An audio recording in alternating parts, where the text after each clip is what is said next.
What is up, guys? Welcome back to the channel. My name is Travis. Of course, you are watching TWA Motorsports, and coattailing on the last video, we're going to start the removal of the engine and transmission out of the Trans Am, the wrecked Trans Am that I bought for the motor and transmission. We're going to start that process today. Now, how far we get, I'm hoping to get it all in this video, guys. So you may see some other stuff go down or disappear in the background, but that is the goal. And so we are going to start, as a matter of fact, I still got the sway bar setting here from the last video I did on this thing, but we are going to start with probably getting the drive shaft loose first. Should be 11 millimeters. I'm sitting here thinking I may unhook it, slide it forward, but not pull it out of the transmission.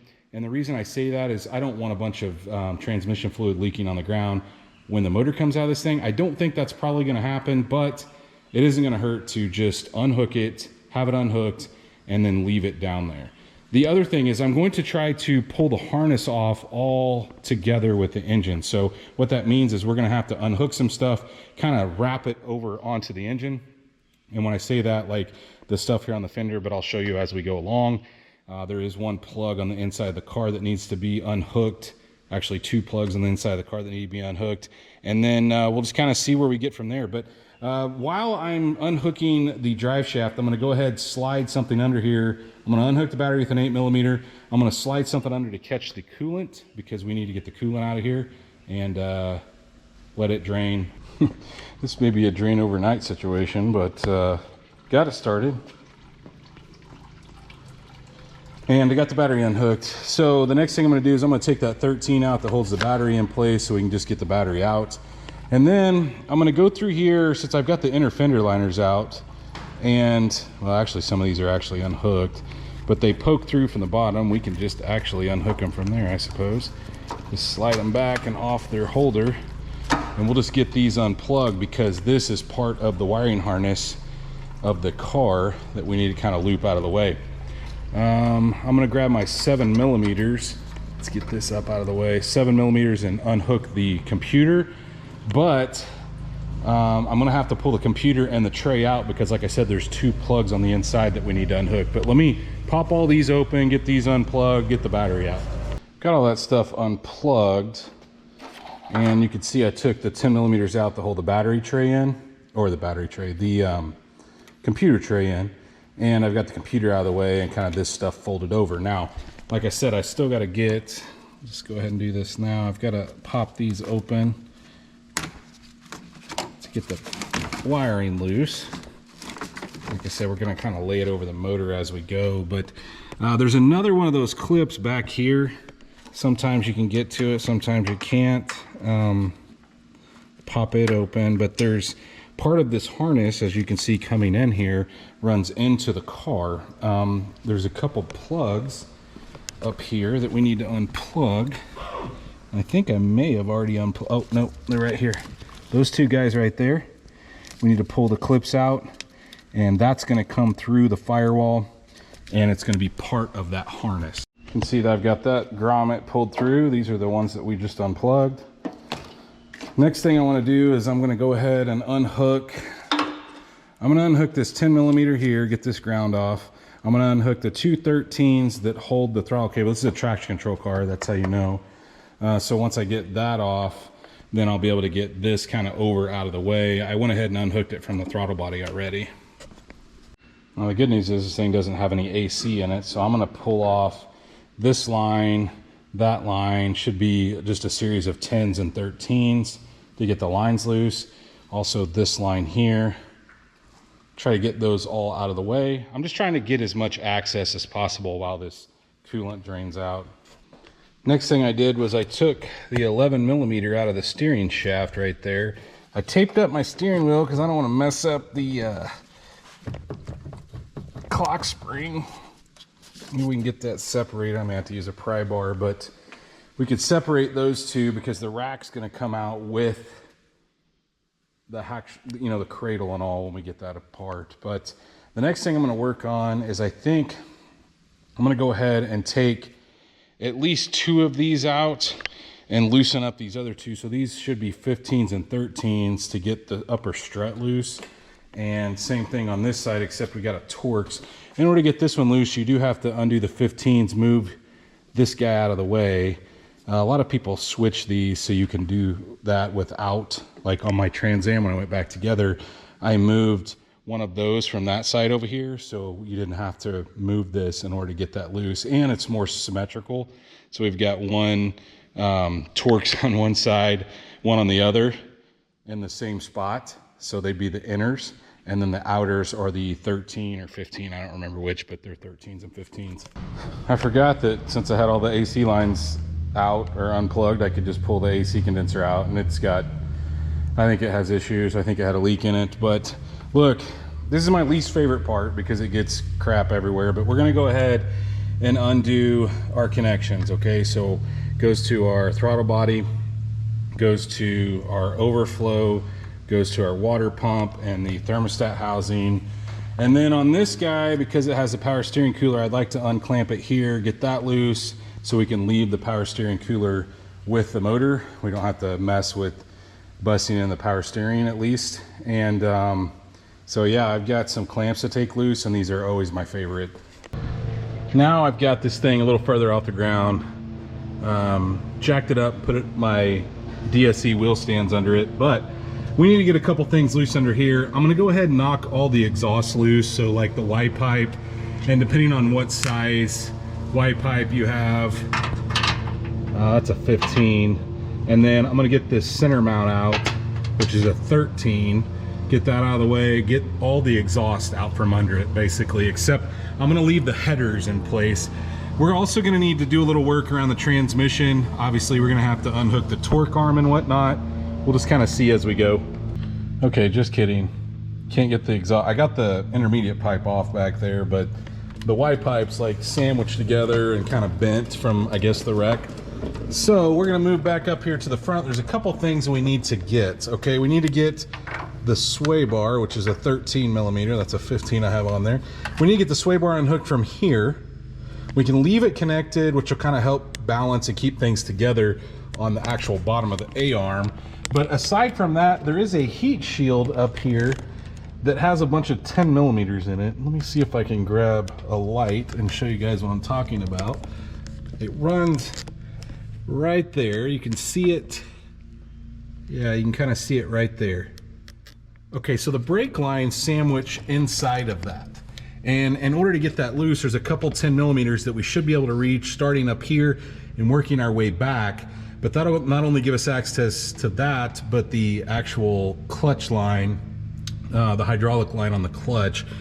I'm not sure exactly how I'm gonna pull that out yet, but we need to get these few things taken apart. We're gonna go ahead and get that sway bar out of the way, and then get that heat shield out, and then we may go up top again.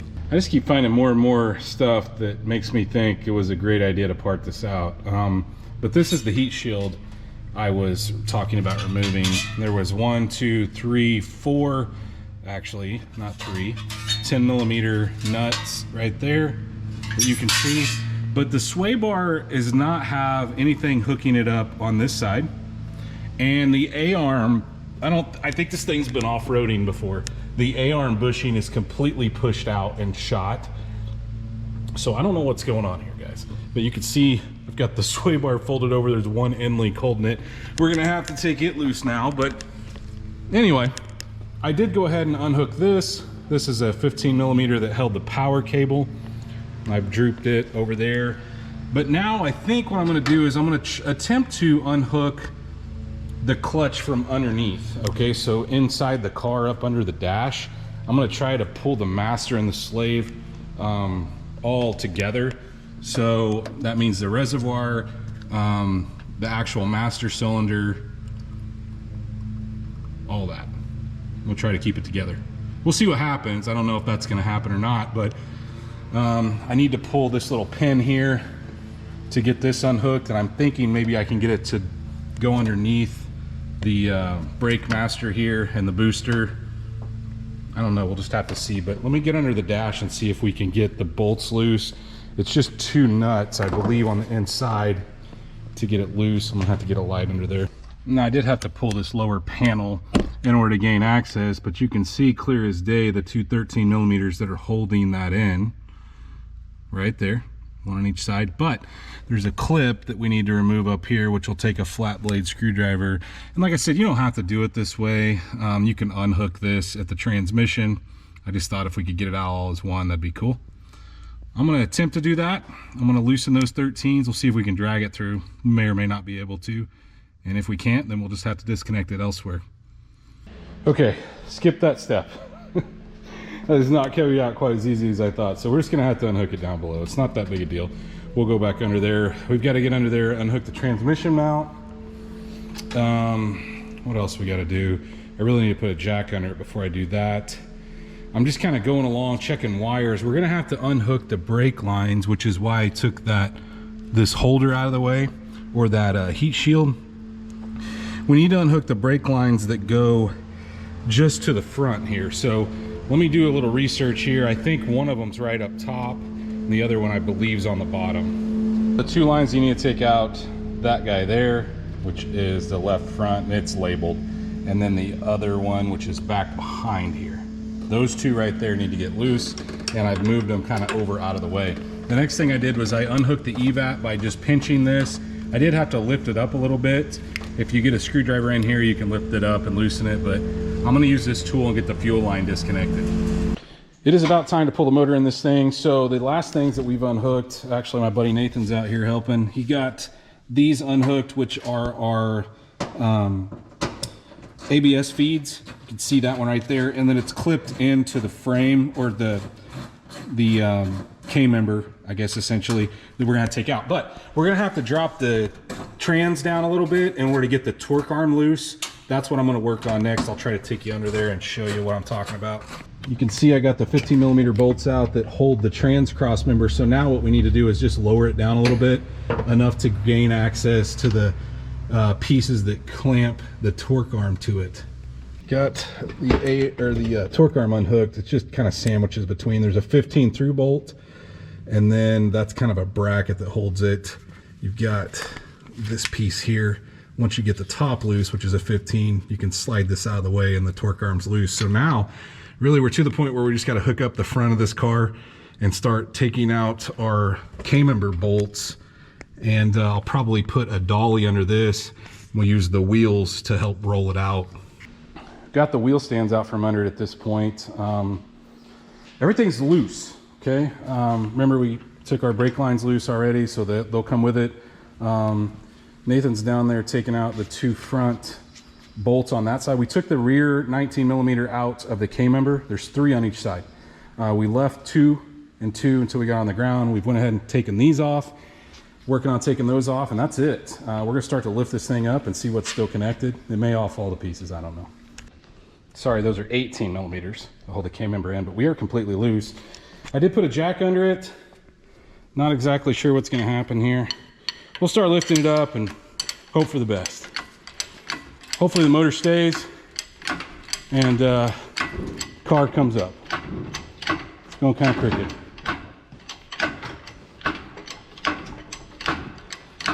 I don't know. I think it's working. I think that was the or the steering shaft breaking loose. Oh, it was holding. Yeah, it was. Okay. I think we're good. We're going to continue to lift it up and just make sure there's no wires touching at this point. I think we can continue. The only things we ran into that I forgot to unhook, it's totally my bad, is the clutch. I just cut the line. The main reason I cut the lines, I undid the cylinder there on the firewall and it won't push through. It's hitting the brake booster, and I'm not going to mess with it. Honestly, if I put it in something else, I'm not going to reuse that anyway. So I just cut that line.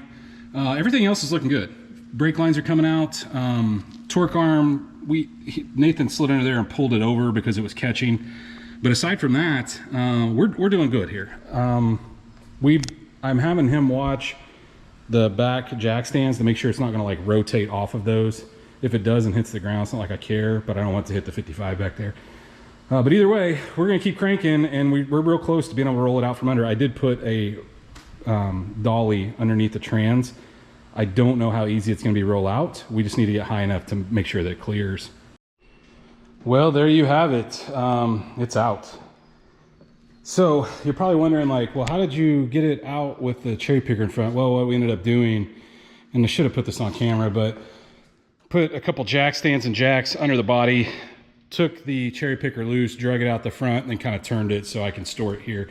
Now look, I'm gonna go back together with the K-member once I lift the motor off of it. So all I really have to do is unhook the, I guess, the power steering lines, and then I should be able to just pop this thing off there. But I want to drain the power steering fluid and whatnot first. I don't necessarily know, guys, if you're trying to be careful, which way is the best. I actually like pulling the motor out of the top the best, I think, just because I can be a little more precise and careful when I'm putting stuff in. It's a little harder because the headers can't be on and whatnot, you know, and this kind of can be together. I don't know, if you had a 2-post lift, this probably would be a little easier of a process, but hey, you deal with what you can.